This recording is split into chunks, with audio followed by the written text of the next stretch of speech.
Price Lord. கிறிஸ்துவுக்குள் பிரியமானவர்களே, இந்த நாளிலும் கூட ஒரு காரியத்தை உங்களுக்கு சொல்ல நான் விரும்புகிறேன்.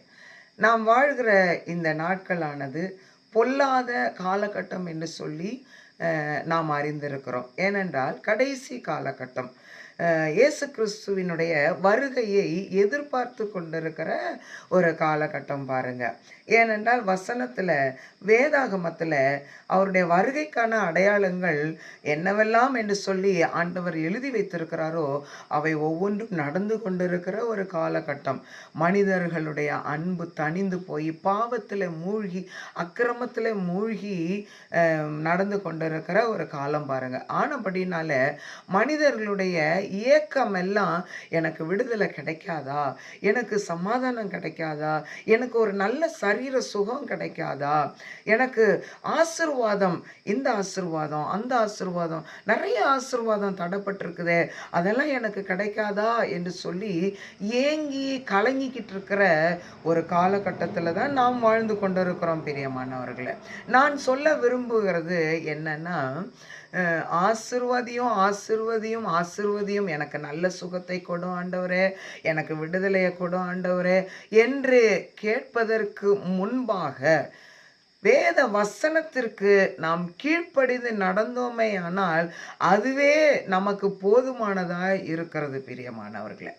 ஆண்டவர் சொல்லியிருக்கிறார், உன்னிடத்தில் நீ அன்பு கூறுகிறது போல பிறனிடத்திலும் அன்பு கூறுவாயாக.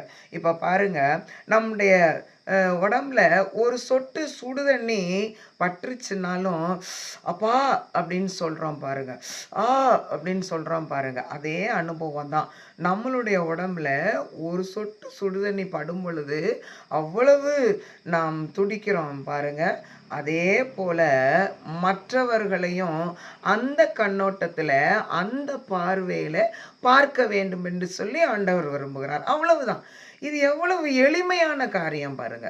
இதை செய்யறதுக்கு நம்மளுக்கு கஷ்டப்பட வேண்டிய அவசியமே கிடையாது. நான் என் சரீரத்தை, என்னைய எப்படி நேசிக்கிறேனோ அதே இடத்துல மற்றவர்களையும் வைத்து நேசித்தோமையானால், அன்பு கூறினோமையானால் அவங்களுக்கு துரோகம் பண்ணணும்னு நமக்கு தோணாது. அவர்களுடைய பொருட்களை நம்ம அபகரிக்கணும்னு நம்மளுக்கு தோணாது. அவங்களுக்கு தீங்கு செய்யணும்னு நமக்கு தோணாது. அவர்களை வேதனைப்படுத்த வேண்டும் என்று சொல்லி நம்ம இருதயம் இடம் கொடுக்காது பாருங்க. அதுதான் இந்த வசனத்தினுடைய அர்த்தம்.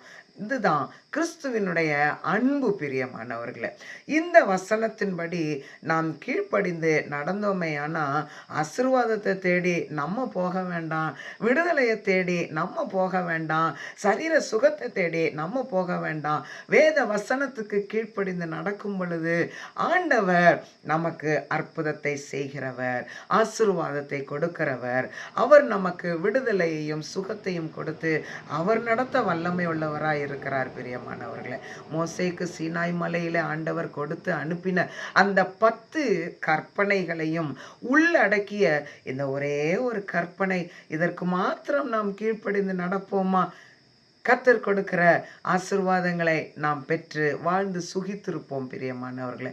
இந்த நாள் முழுவதும் இந்த வார்த்தைக்கு கீழ்ப்படிந்து நடப்போம். ஆண்டவர் தாமே நம் ஒவ்வொருவரையும் ஆசீர்வதிப்பார். ஆமேன்.